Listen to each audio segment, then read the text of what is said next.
Welcome to another episode of This Is My Opinion. I'm, as always, your host, Kaio, and I'm very, very happy to be talking about this game today. This game is Inazuma 11 Victory Road. And for me, this was the game that I was expecting the most the whole year. I, even though it's against my policy, I bought this game in pre-order. I paid full price. I just wanted to play it. I'm not stupid. I didn't buy the deluxe version. The only difference is you can play sooner and you have like a couple of bonuses, but that's stupid. And what I think about the game, easy peasy. It was amazing. Literally, the game fulfilled every single promise that they made. The game is not flawless. Don't get me wrong, but the game is superb. It is literally the best Inazuma 11 game that I ever played. And just a little bit of a background with my story of Inazuma 11, I play almost every single game that released for Inazuma 11. I played the first one, the second one, the third one on DS. Okay, that's a lie. I didn't play the 3DS games and I didn't play the cell phone games. But I played the 3 4DS multiple times. I played the Wii version of Inazuma 11 Strikers multiple times.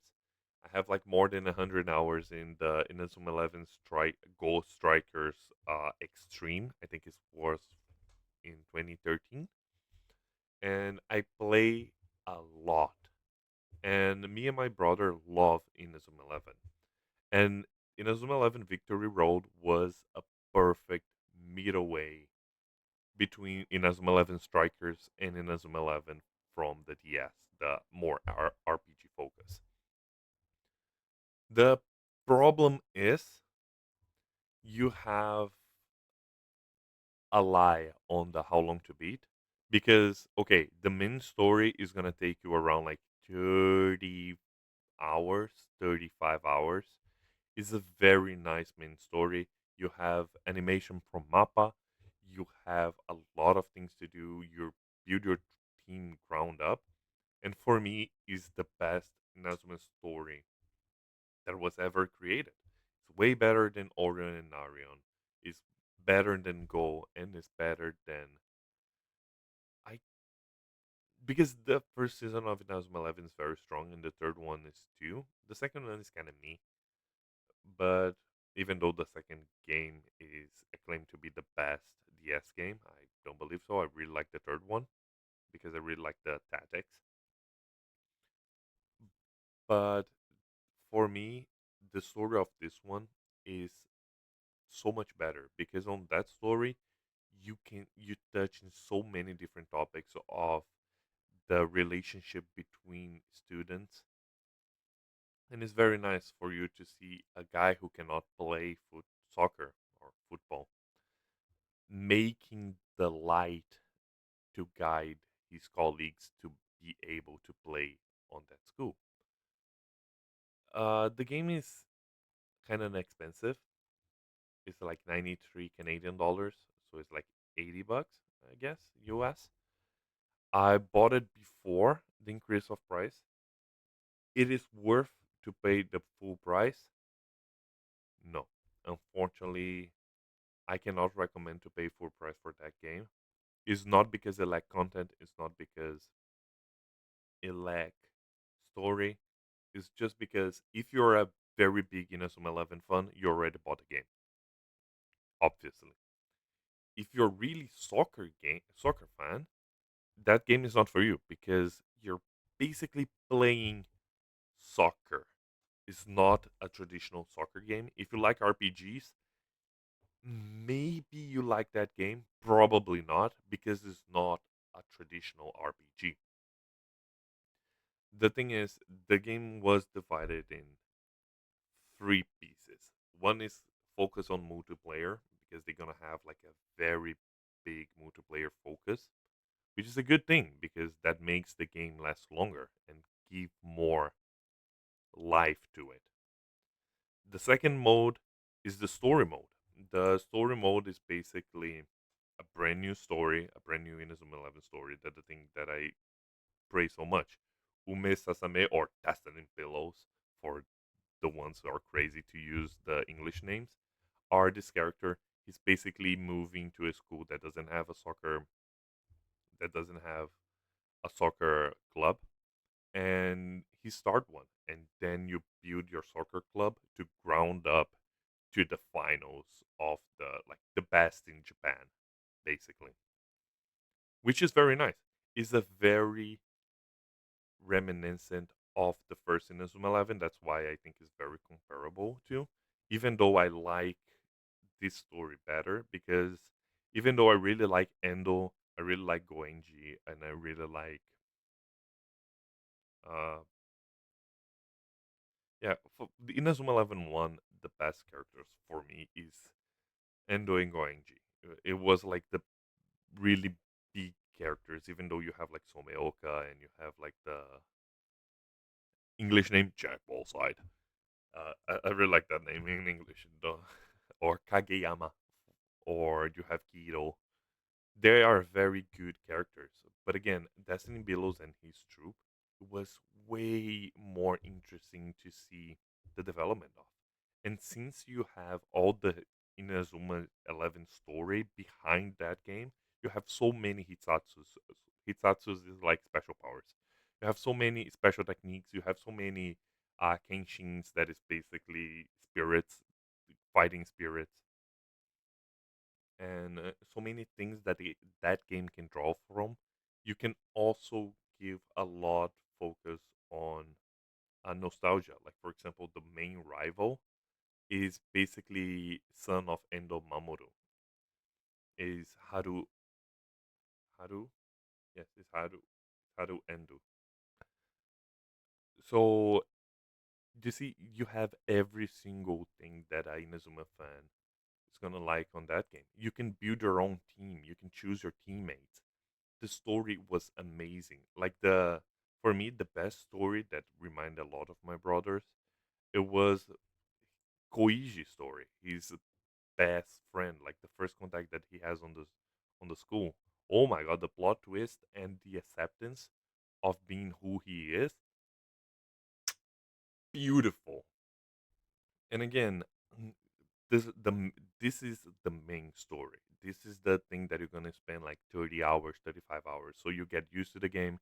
You have a lot of mini games, a lot. Like you have a dancing mini game, you have a running mini game, you have a rhythm mini game, you have uh like eating food mini games. You can play matches. You can play like fast matches with like five v five. I think it's 5v5 or 6v6. And it's a very very complete game. I didn't face any bugs on the main story. And again, the characters are there. You have a lot of questions.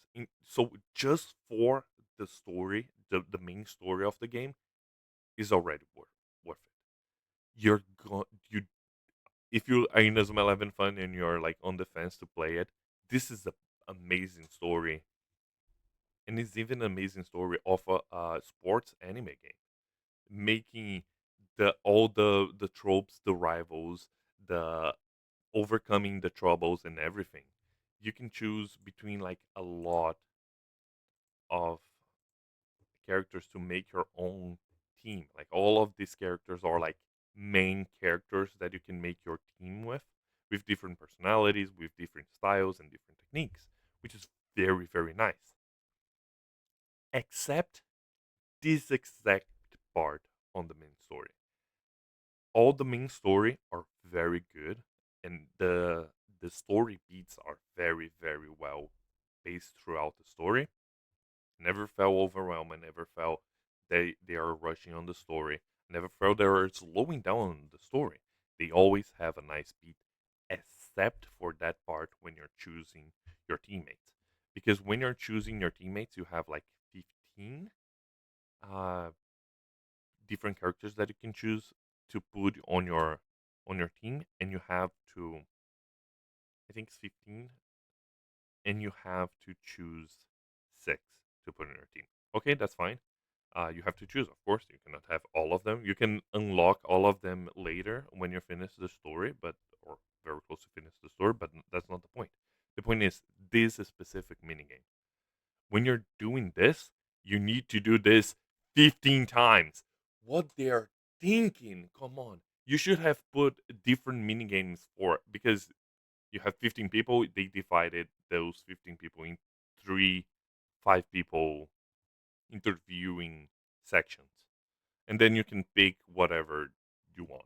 They basically split it into three to be easier to interview, and the interview is basically asking them questions about football and about themselves and playing this minigame. The problem is they made you repeat the same minigame that you need to win 15 times. That was insanely painful and long. I spent like more than 30 minutes just doing that fucking minigame. And that is bad. You have so many different minigames. Why do you do not split the teams to do different minigames each time? At least you're repeating the same minigame 5 times. Still 5 times, but it's better than repeating the same one 15 times. You could have easily done different mini games and make like the same result because you're basically knowing the characters. And after that, you still need to talk with the characters. It's optional, of course, but you can still look to the characters around the school to select them, to talk with them, to know them, to recruit them to your team. But again, that part was painful, so painful. But after that, easy breeze. It was amazing the experience for the main story. And again, you have so many different mini games, and the animation at Mappa Studios made such an excellent job animating every anime part of the anime that really makes you feel the like you're watching a very quality anime, like in Inazuma 11 anime, and was amazing to see. On the main story, you have like so many different teams on the main part that you can play against it. You have like the story ones, but you have an alternative teams that you can also play against it. And you have so many variety. It's a perfect, except for that part, mm, balance in a Zoom 11 games. It reminds me a lot of the DS and 3DS games that you have a main story that you have to do, and you have alternate teams and alternate routes that you can play against it to make your team better, to recruit, to get more and different gears for your team. And it was very, very, very good. I love it. And the game is not just that. After that, after making your story team, guess what? You have in a completely second story mode. They call it Chronicle mode. It's basically the Earth is ending. You're going back in time to recruit the top 11 players to make the dream team to fight against the monsters. And they made it so long, but so good. You're basically reliving the story of all of those games, and they're gonna add more to it. And now that the game that when I'm currently recording this video, you have until Go 2. That means Go Chronostone to play, but they're gonna announce like in the 22nd. I think this video is gonna be out after that. They're gonna release the new saga, like the Go saga, the Galaxy saga. After that, they're gonna release Orion on January, and Aries in January and Orion February or something like that. But again, you're gonna play every single. When I mean single, is every match that happens on the anime. You're gonna replay it, and that is fantastic.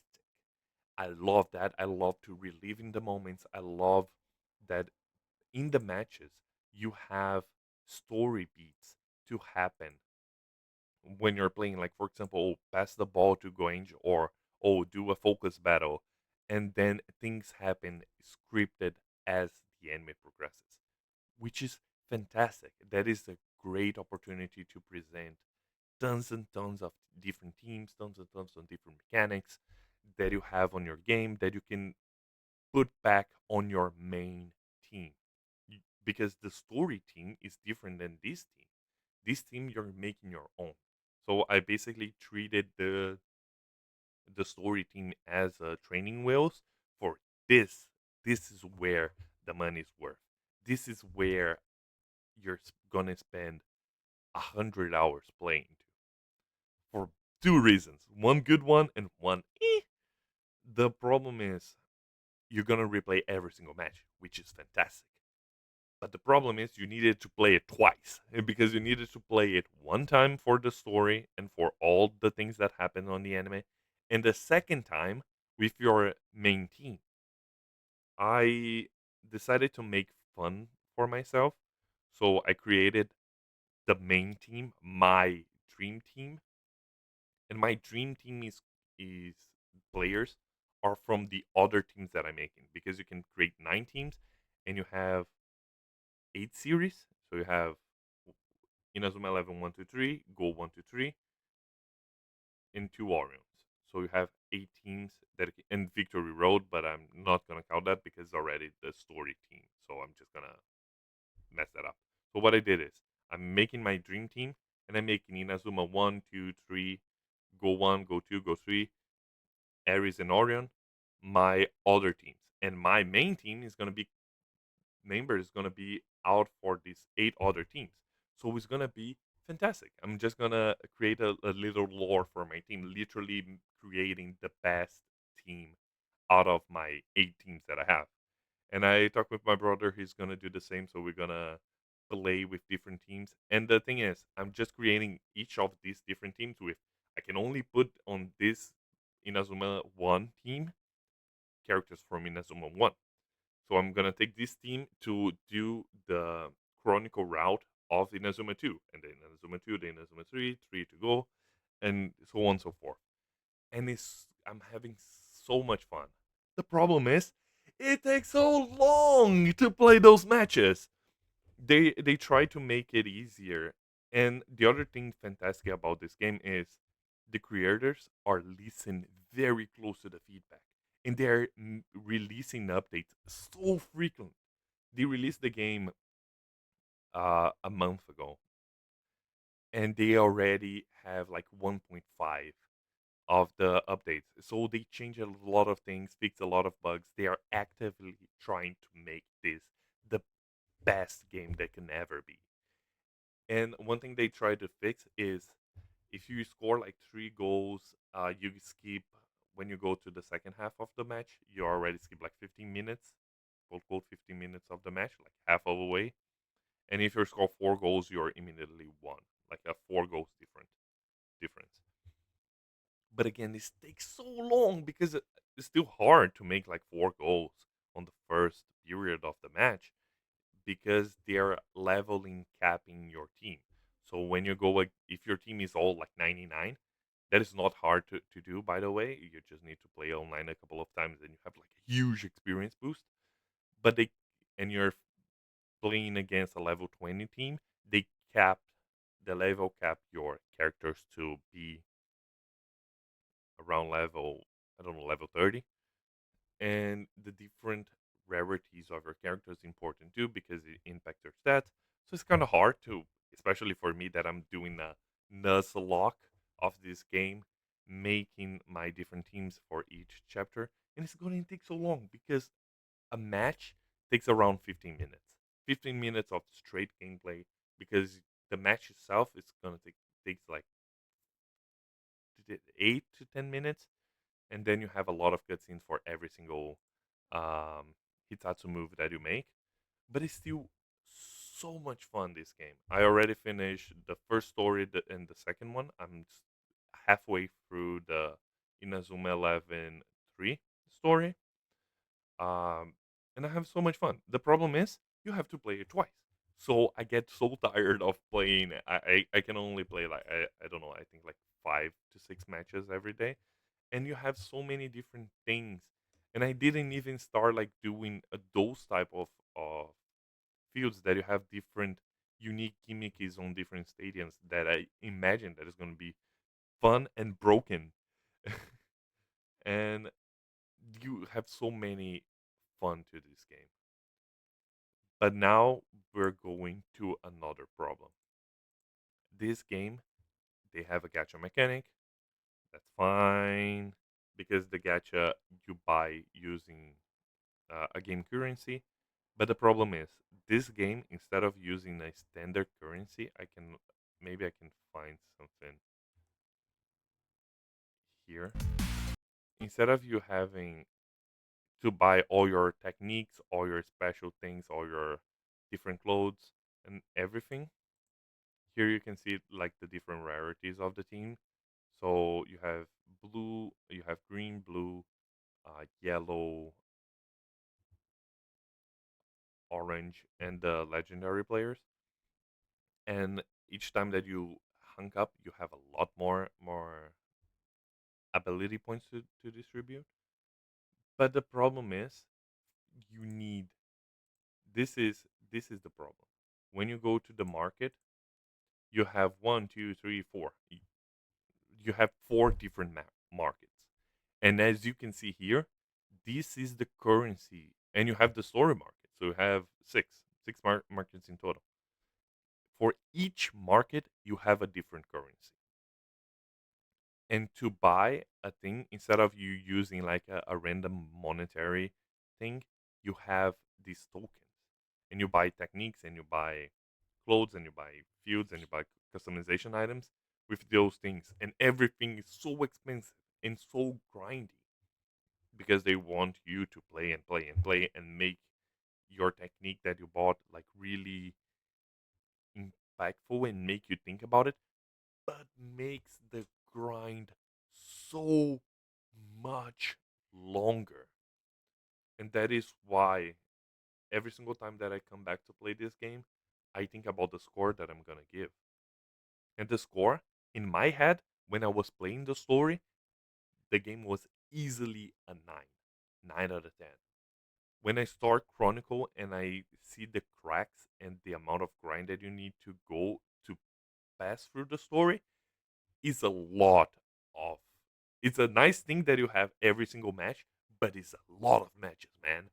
Is a lot of matches.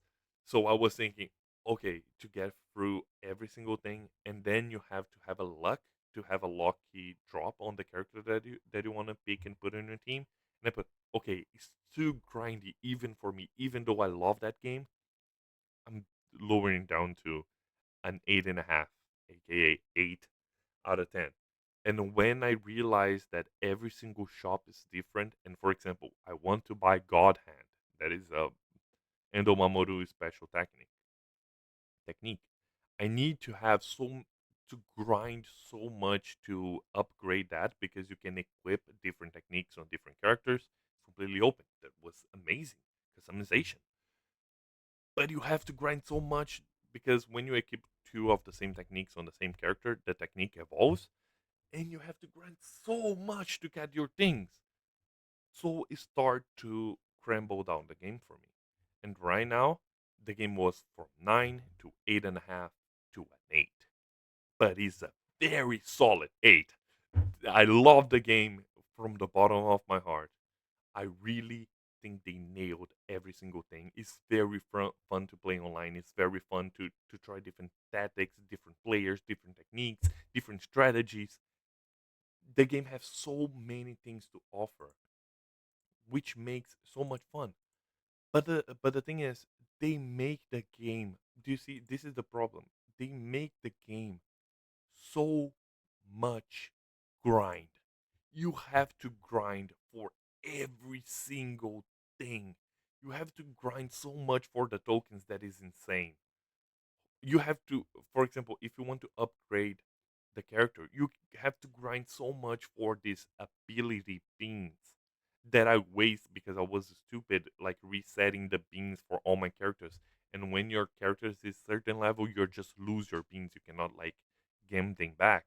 So I lose so much, and it's taking so much time and so much grind for you to make your character strong. I understand why they make that way, so you cannot make like overpowered characters like in a snap of a finger. But again, the grind is so much that is insane. Like for example, you see here you can win when you win a focus battle, you can win those tokens and new characters. But again, this is random. So if I need instead of this CD, I need to get another like boot or another snow globe, and I didn't get the snow globe, I have to grind and grind and grind.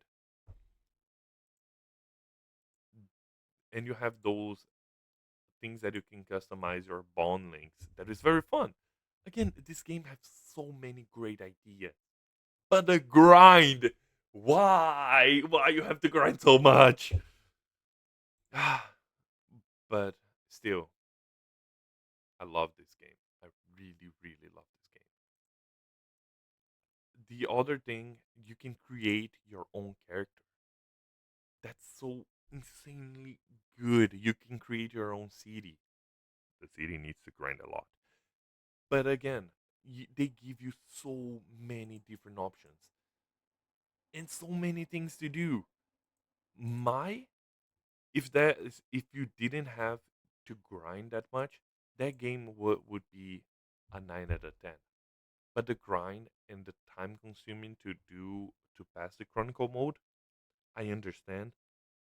Make the game of instead of being 100 hours, made 150 hours, just to be 50 hours grinding. So like a third of your time playing that game probably is gonna be just grinding. You can play without grind 100%. The game is easy.